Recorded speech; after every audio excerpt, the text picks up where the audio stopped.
Love, life, and lessons from the past. Only at Dear Mags FM with DJ Chin. Minsan na akong nagsisi. Minsang nag-regret na hindi tinanggap at nireject ang taong sobra akong mahal. Yes, Chin, this is my first time to write you a letter. Please hide my identity at itago niya na lang ako sa pangalang Mystic Girl. Dear Mags FM, nireject ko ang isang taong sobra akong mahal kasi, in the first place, I don't love the person at all. Pero nagkaedad ako, realizing and understanding how precious it is for a person to fully dedicate himself to me. Lahat ginawa niya para mahalin ako at mahalin ko siya. Pero wala eh. Hindi tumibok ang puso ko para sa kanya. A person who loved me the most ay nakafling ko kahit papano. Kahit hindi ko siya mahal, nagpa-MU-MU ako. Sinubukan ko lang. Dahil sobra niya akong love, sobra siyang sincere. Nakipagrelasyon ako na walang commitment. I had been in a relationship with him for about 2 years in my early 20s. Pero napaka-immature ko pa noon para ma-appreciate ang kanyang love toward me. And I ended up making him meet my new boyfriend. Yes, Chin. Dahil nga wala kaming commitment, hiniwalayan ko siya. Sinabi kong tapos na ang pag-MU-MU namin, pinakilala ko pa ang bago kong boyfriend sa kanya. Which I now regret very much. Naisip ko noon, nakala ko noon, nagtagumpay akong kumbinsihin siya na wala na talaga kami, na may bago na ako at mas mahal ko. Sabi ko pa, pagod na ako sa pakikipagrelasyon sa'yo. Wala naman tayong commitment, di ba? Wala naman tayong pinag-usapang magseryoso, di ba? So yun ang sinabi ko sa kanya nun. I started a new one with my current husband na. Yung bagong boyfriend ko ay naging asawa ko na. Siya yung pinakilala ko sa kanya. Thinking I was qualified to do so just because I had said goodbye to him. Hanggang isang araw, bago pa yung kasal namin, bago pa ako ikinasal, nagpunta siya sa bahay. Alam mo yung ayoko sana siyang labasin. Pero for the sake of our friendship before, may pinagsamahan din naman kami. At dahil sobra niya akong love, pinilit kong ipaintindi sa kanya na talagang magpapakasal na ako sa lalaking mahal ko. So binigyan ko siya ng oras. Nag-usap kami, masinsinan. Alam mo yung umiyak pa siya, nagmakaawa. Wag daw akong magpakasal. Sana'y magbago daw ang isip ko. Sabi niya pa, siya na lang daw ang pakasalan ko. Hinding-hindi daw ako magsisisi sa kanya. Mas mahal pa daw niya ako kaysa sa buhay niya. Naawa man ako, Chin, pero that time kasi, naisip ko, mas pogi asawa ko, mas mayaman asawa ko. Mas magiging maganda ang buhay ko sa magiging asawa ko kaysa sa kanya. Yun lang kasi ang nasa isip ko.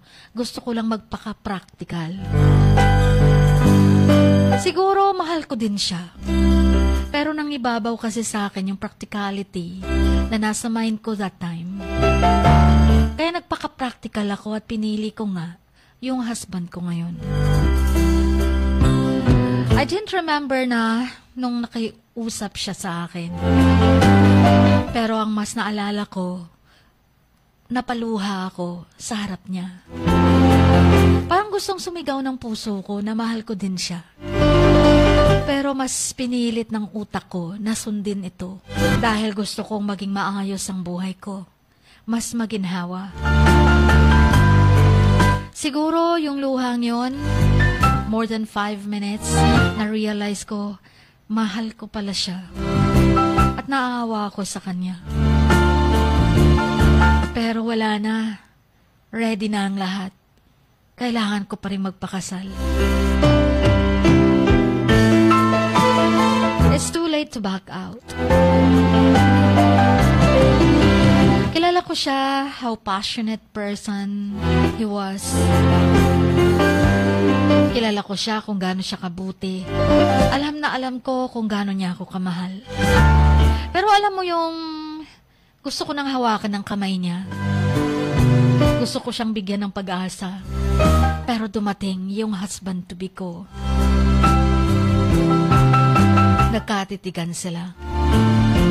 Alam kasi ng asawa ko kung sino siya sa buhay ko. Siya yung lalaking sobra akong mahal. Alam yun ng husband ko. Uminit ang ulo ng husband-to-be ko that time. Pinagsalitaan siya ng hindi maganda. Inawat ko na kasi mukhang magsusuntukan na. Ang nasabi na lang ng lalaking sobrang mahal ako, nag-confess siya na sobrang great pain daw ang nararamdaman niya na magpapakasal na ako sa isang lalaking bago ko palang nakilala. At hindi niya ako kayang iwan na lang basta. Naisip ko that time na it had to be him that sent me off to watch me until nasa altar na ako, ihahatid sa aking groom. But I was not just worth his faith and passion. It wasn't something I intended to do, but I still regret making such a situation out of my immaturity. Yes, Chin, nagsisisi ako. 5 years ago na ang nangyaring pagpapakasal ko. Pero ngayon naiisip ko pa rin siya. At pinagsisihan ko ang naging desisyon kong nagpakasal ako sa husband ko. After being married to someone else, I realized that you will have many loves in a lifetime, but one great love, one true love will burn your soul forever.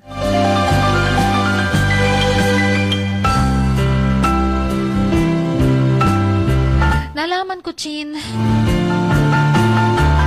naging successful businessman na siya. May 3 hardware na siya sa ngayon. At nakapag-asawa ng isang Chinese girl. Balita ko, kamukha ko daw. Hindi kaya't pinakasalan niya yung Chinese girl na yun dahil kamukha siya ng babaeng pinakamamahal niya. At yun ay ako. Nawala lang, naisip ko lang. Ang yaman niya na. Samantalang ang asawa ko, nalugi sa kumpanya. At ngayon ay, alam mo yung pakontrata-kontrata na lang. Kung may project, may pera. Kung wala, wala din. Bagsak sa negosyo. Masama pa pala ang ugali. At nakilala ko siya sa loob ng 5 years.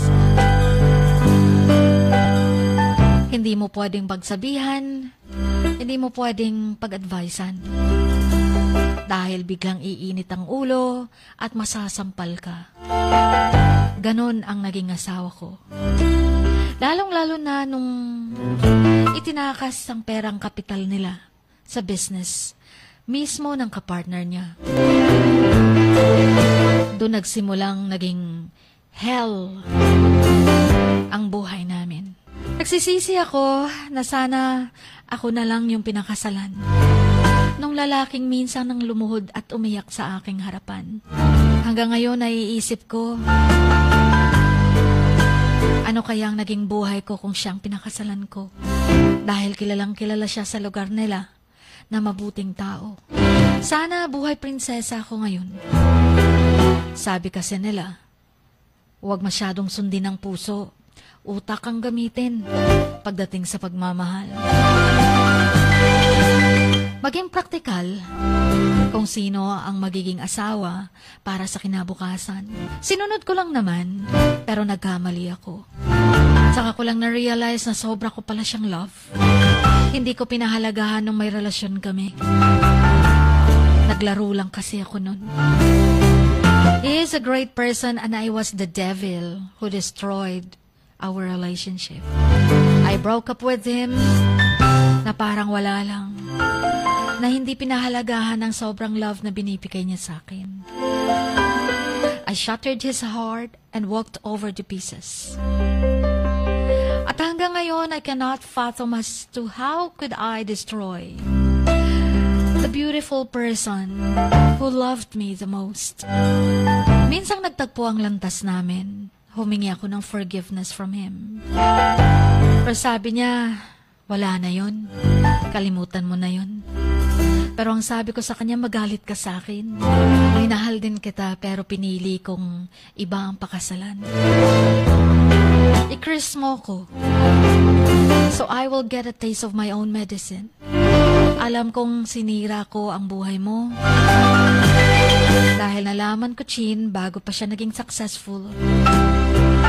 Tumana siya ng matinding depression nung iniwang ko siya at nagpakasal ako sa iba. Pero hindi niya ginawang sumpa ako. Hindi niya nagawang magalit sa akin. They just wished me happiness. Pero kung alam niya lang, hindi ako naging happy sa husband ko. Hanggang ngayon. Hindi na nga kami pwede. Hindi na posible. Malabo na kami. May kanya-kanya na kaming asawa. Gusto ko na lang mag-move on. Pero hanggang ngayon nararamdaman ko ang regret. The regret in my heart. And it will remain forever. Hanggang dito na lamang. Thank you for reading and listening. Ang inyong kamaks, Mystic Girl.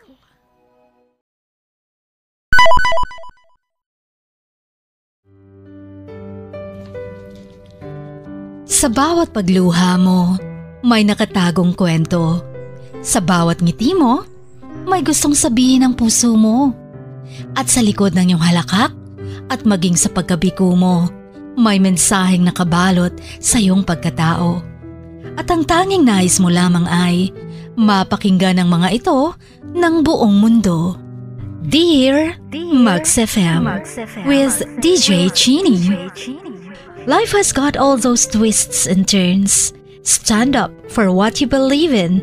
What lies behind you and what lies in front of you pales in comparison to what lies inside of you. Dear Max FM with DJ Chini. Sabi nga nila, ang pagsusulat kapag masyado mong diniinan hanggang sa susunod na pahina ay nagmamarka. Katulad ng pagmamahal, kapag masyado mong ibinigay ang lahat, yung sakit na gawa ng nakaraan, dala pa rin hanggang kasalukuyan. Dear Max FM, you own your story and you are the author of your own book of life. Don't let others write your script, but let others hear your story and make them inspired. Kaya sumulat na, maging bahagi ng aming programa, Dear Max FM with DJ Chini, tuwing Lunes hanggang Biyernes, 1:00 hanggang 3:00 ng hapon sa Max News FM, Sock Sargent.